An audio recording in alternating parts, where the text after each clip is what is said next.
Selamat datang di channel Pemuja Malam. Jangan lupa like, share, and subscribe ya.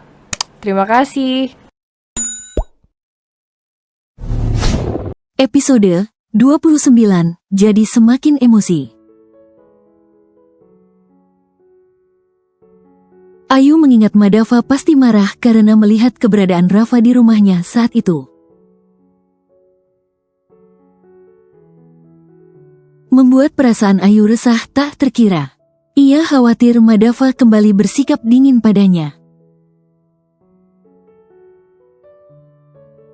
Sungguh, ia pun tidak tahu dari mana Rafa tahu alamat rumah itu. Saat ia bertanya, Rafa tidak mau berkata jujur sama sekali. Karena terlalu lama menunggu, tanpa sadar, Ayu tertidur di ruang tamu. Mendadak sore ini ia tidak enak badan. Tubuhnya tiba-tiba meriang. Mungkin karena terlalu mencemaskan Madava membuat ia tiba-tiba tidak enak badan. Bahkan ia melewatkan makan malamnya karena terlalu mencemaskan Madava. Sementara itu, di rumah sakit, akhirnya hasil pemeriksaan keluar. Tulang kaki Gisela mengalami keretakan. Alhasil, ia harus menjalani perawatan intensif.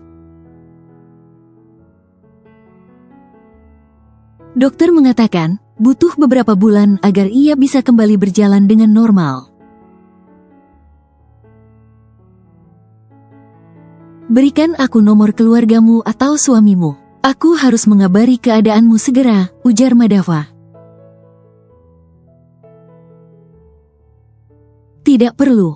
Kenapa? Madava mengerucutkan keningnya. Kedua orang tuaku tidak tinggal di sini. Sedangkan suami, aku sudah tidak memilikinya lagi. Maksudnya, aku sudah bercerai, Gisela berkata sambil memalingkan wajah. Madava cukup terkejut dengan pernyataan Gisela. Sebenarnya Madava masih ingin menanyakan banyak hal pada Gisela. Tapi karena pengaruh obat membuat Gisela mengantuk. Jadi ia menunda keinginannya itu. Madava yang juga kelelahan lantas duduk di kursi di ruangan itu. Kedua tangannya terlipat di depan dada, tak lama kemudian ia pun tertidur. Fajar menjelang, Ayu yang memang selalu bangun lebih awal pun membuka matanya. Ia terkejut saat melihat jarum jam menunjukkan pukul 4 fajar. Ia pun berlarian menaiki tangga untuk melihat keberadaan Madava. Namun kamar itu kosong, rasa cemas kian menggelayuti benak Ayu. "Mas, kau kemana?" resah Ayu.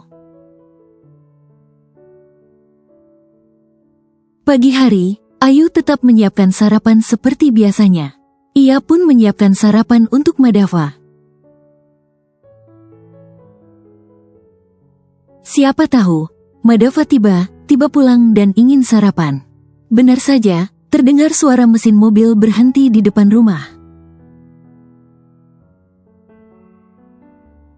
Ayu pun bergegas berlari menuju pintu untuk menyambut kepulangan Madava.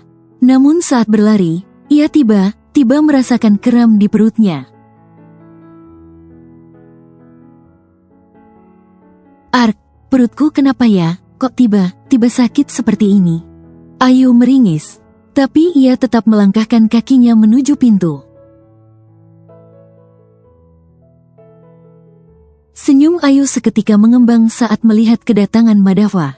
Ia pun mengulurkan tangannya untuk menyambut kedatangan Madava seperti biasanya. Tapi sesuatu yang tidak terduga terjadi. Madava melewati dirinya begitu saja. Hatinya mencelos. Tiba saja matanya berkaca-kaca. Namun dengan cepat ia mengendalikan diri agar tidak bersedih. Ia pun kembali mengejar Madava ke kamar. Di dekat tangga, ia melihat Madava berbicara sebentar dengan Raffi sambil tersenyum. Ia senang, meskipun sedang marah padanya, tapi Madava tetap bersikap baik pada Raffi. Masuk ke dalam kamar, Madava pun segera mandi. Ayu pun segera menyiapkan pakaian untuk Madava. Madava yang melihat pakaian teronggok rapi di atas ranjang menghela nafasnya. Entah kenapa mengingat istrinya berbicara berdua dengan Rafa kembali membuatnya emosi. Madava mengabaikan pakaian itu dan memilih mengambil sendiri di dalam lemari. Ayu yang sedang menyiapkan sarapan mencelos saat melihat Madava muncul dengan setelan pakaian lain. "Mas," panggil Ayu saat melihat Madava kembali pergi tanpa sarapan seperti biasanya. Madava menoleh dengan wajah datarnya. "Mas tidak sarapan dulu?" Sebenarnya Ayu ingin menjelaskan perihal kedatangan Rafa kemarin. Tapi melihat ekspresi Madava membuatnya mengurungkan niat itu. Ia ingin bicara saat Madava sudah lebih tenang. Ia tak ingin pagi ini dihiasi dengan pertengkaran seperti dulu. Apalagi saat ini ada Raffi di dekat mereka. "Tidak perlu," Madava menjawab dengan datar. Entah mengapa, hati Ayu terasa begitu melo. Padahal biasanya ia akan bersikap biasa saja. Bahkan Madava pernah bersikap lebih ketus dan dingin dari ini, tapi Ayu biasa saja. Ia tidak begitu peduli, merasa sakit hati pun tidak. Tapi kenapa, kini sikap ini terasa begitu menyakitkan, hatinya begitu sakit. Bahkan matanya refleks berkaca-kaca. Tiba saja perutnya kembali terasa kram. Ia meremas baju di bagian perutnya. Wajahnya pun sontak memucat. Tapi Madava tidak melihat itu. Ia justru segera masuk ke garasi mobil dan mengambil mobilnya sendiri. Sementara mobil kantor ia tinggalkan di sana. Mbak, kenapa?" Bisumi yang baru datang terkejut.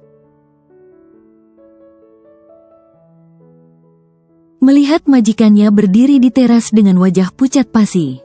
Aku tidak apa-apa, Bi," kilah Ayu. "Bi, bisa tolong bantu menyiapkan sarapan Raffi? Aku sedang tidak enak badan."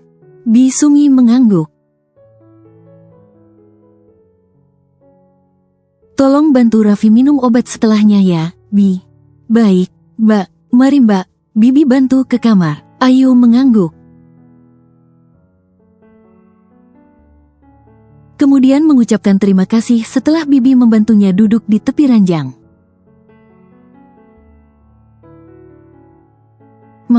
Mama kenapa? Mama sakit?" tanya Raffi khawatir. Ia menghampiri kamar saat melihat tidak ada sosok sang ibu. "Mama cuma gak enak badan aja kok." "Oh, ya, Raffi mamam sama Bibi dulu ya, gak apa-apa kan?" Raffi mengangguk. "Raffi telepon papa ya." Ayu menggeleng. "Jangan, papa kan sedang kerja."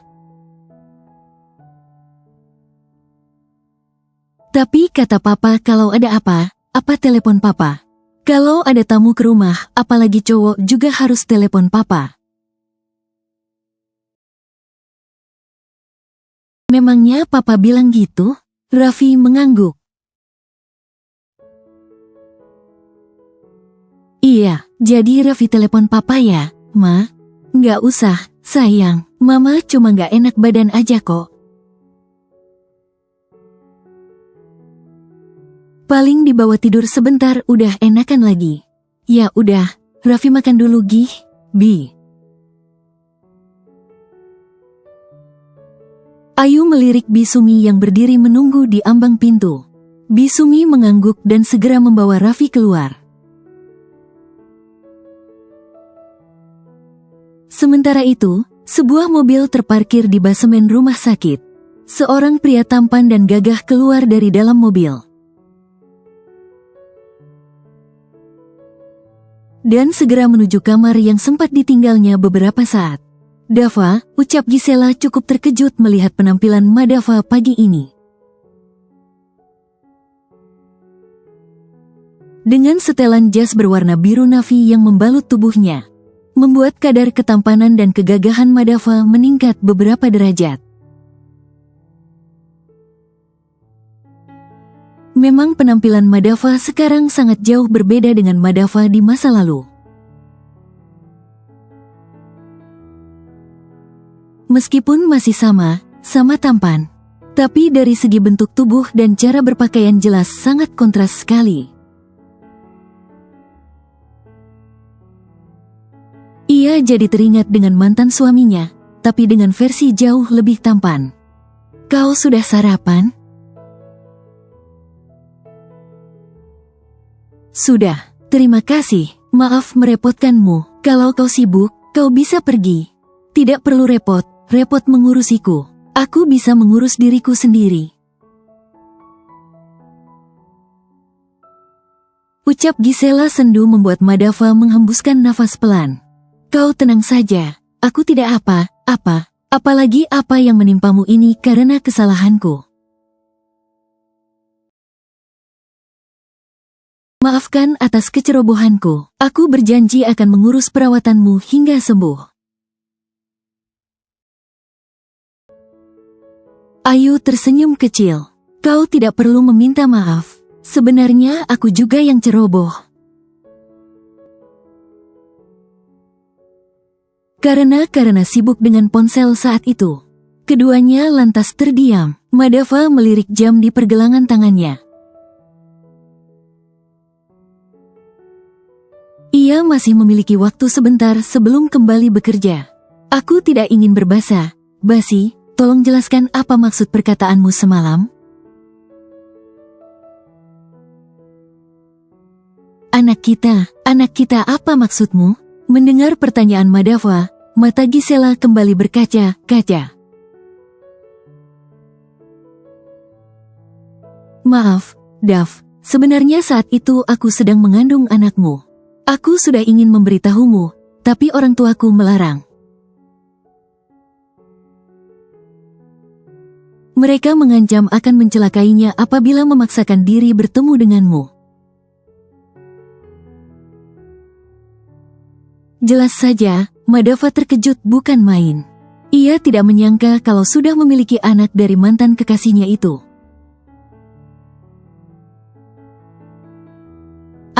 Anak, jadi, aku sudah memiliki anak, lalu di mana dia? Dia, anak laki atau perempuan? Cecar Madava dengan jantung berdegup kencang. Tiba Gisela histeris. Ia menangis seraya menutup wajahnya. Anak kita laki, anak laki yang sangat tampan.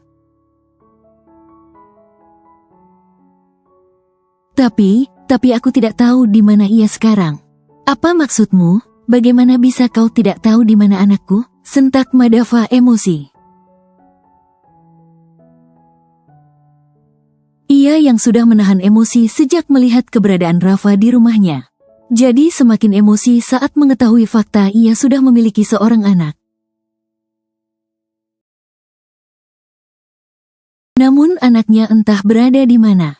Dia diculik seorang perempuan. Aku tidak tahu dia siapa. Tapi itulah faktanya. Aku kehilangan anak kita sebelum sempat memberitahumu tentang keberadaannya. Madava refleks mundur ke belakang.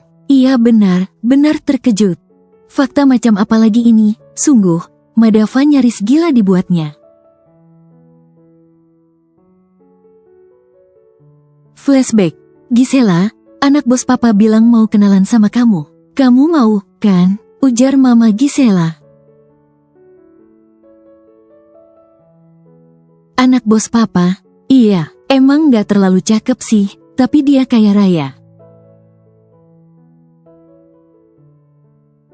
Daripada kamu sama pacar kamu yang miskin itu, mending sama Peter. Tapi Ma, ini, Peter titip ini buat kamu. Katanya dia tunggu kamu di restoran Le Quartier jam 8 malam ini. Ibu Gisela menyerahkan sebuah kotak yang cukup besar padanya. Betapa terkejutnya Gisela saat melihat isinya adalah sebuah gaun mewah. Lengkap dengan perhiasan dari kalung, cincin, gelang, hingga anting. Mata Gisela seketika terbelalak. Ia terperangah sekaligus terpesona dengan keindahan gaun dan perhiasan itu. Akhirnya, Gisela pun setuju bertemu dengan Peter. Keesokan harinya. Bagaimana? Tanya ibu Gisela penasaran dengan pendapat sang putri. Ternyata Peter sangat baik dan royal. Tuh, kamu pasti akan senang kalau bisa menikah dengannya. Tapi Ma, bagaimana De Huek? Tiba Gisela merasa perutnya seperti diaduk-aduk. Ia pun segera berlari ke kamar mandi dan memuntahkan isi perutnya. Tubuh Gisela seketika lemas. Sang ibu pun khawatir dan segera memberi Gisela segelas air.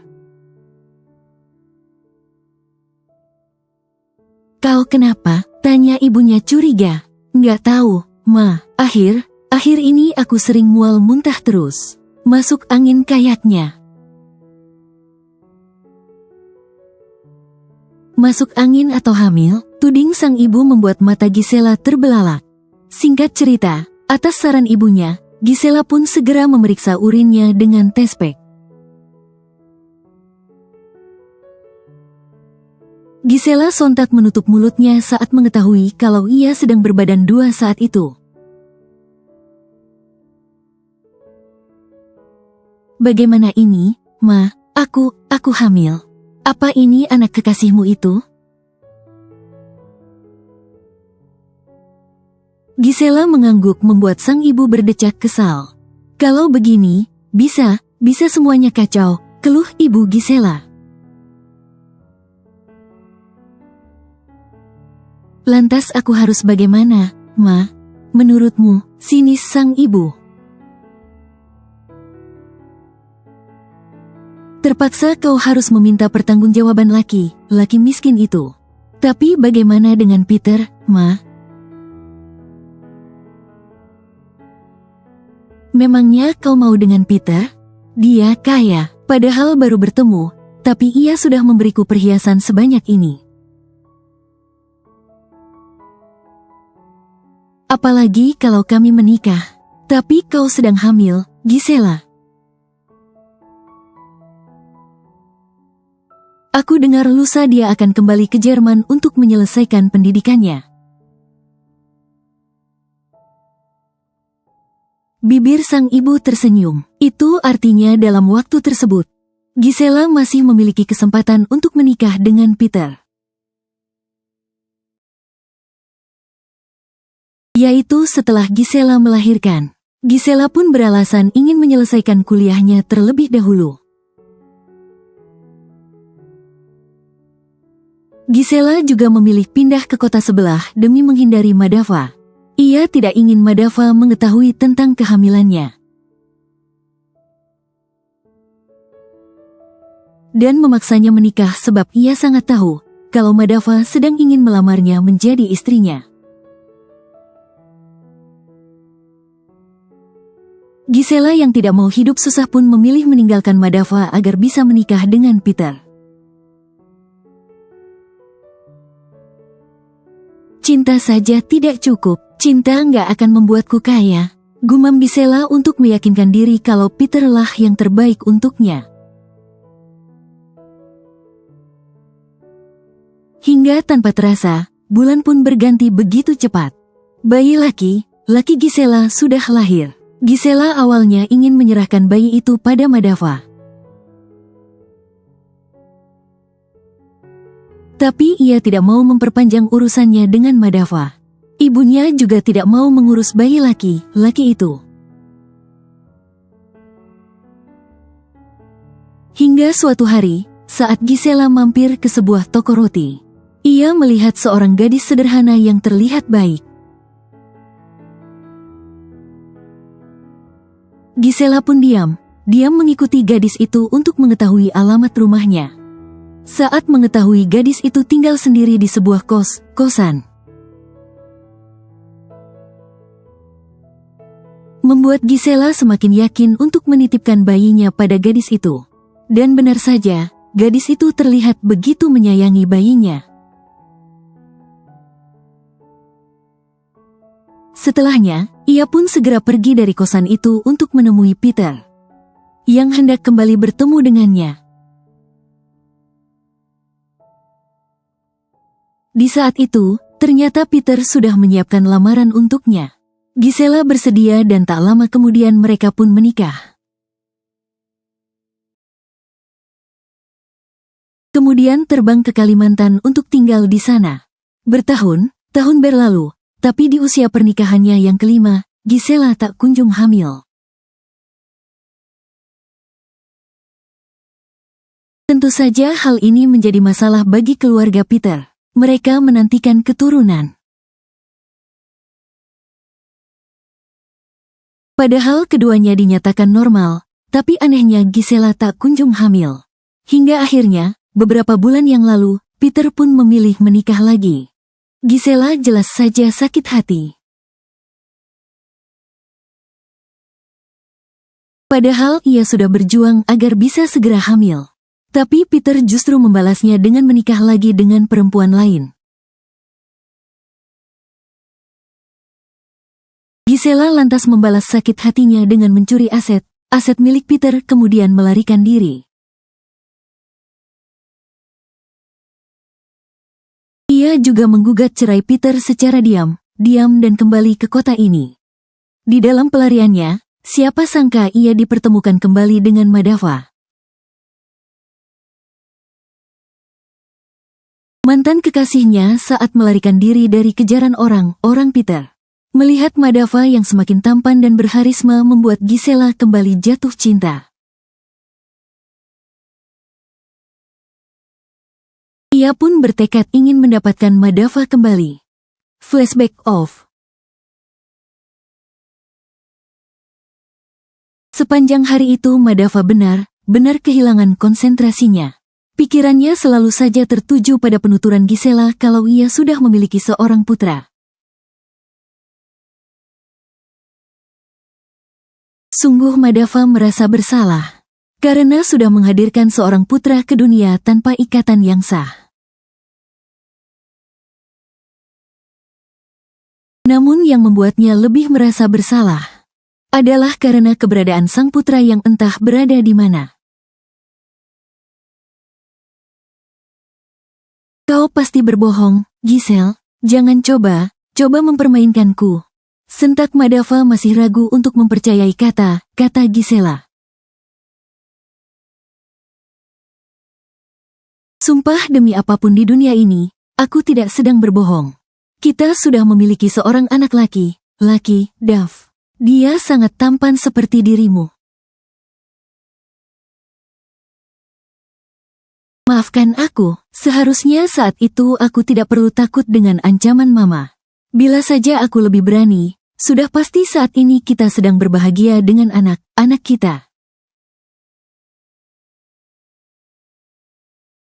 Tapi lihat, kini aku sudah menuai karma atas perbuatanku padamu. Aku dibuang suamiku begitu saja karena tidak kunjung hamil. Mungkin ini karmaku karena sudah menyia-nyiakan kau dan putra kita. Aku tak kunjung hamil setelah bertahun-tahun menikah. Lalu suamiku membuangku dan memilih menikah lagi. Aku hancur, Dav. Bahkan kedua orang tuaku pun membuangku. Karena tidak bisa mempertahankan pernikahanku. Aku hancur, benar-benar hancur. Gisela tergugu pilu. Madava tak bergeming di tempatnya. Ingin rasanya ia menenangkan Gisela, tapi anehnya dirinya justru seakan terpaku. Tak bisa bergerak sama sekali. Tiba-tiba Madava teringat dengan Raffi. Hampir semua orang mengira Raffi adalah putranya. Madava tertegun di tempatnya. Apa jangan Raffi adalah putraku? Bila benar, siapa yang berbohong sebenarnya, Ayu atau Gisela? Monolog Madava yang merasa bingung. Madava yang tak bisa berkonsentrasi, akhirnya memilih pulang lebih awal. Ada sesuatu yang ingin ia lakukan. Saat melihat Madava pulang lebih awal. Entah mengapa Maria merasa sedikit lega sebab ia sedang benar-benar tidak bersemangat hari ini.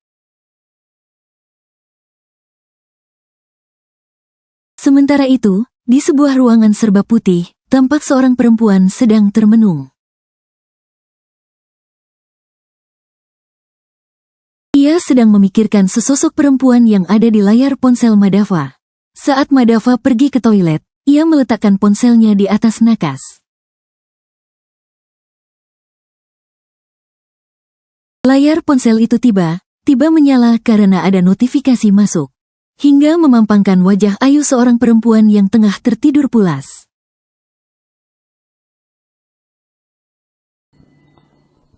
Bersambung.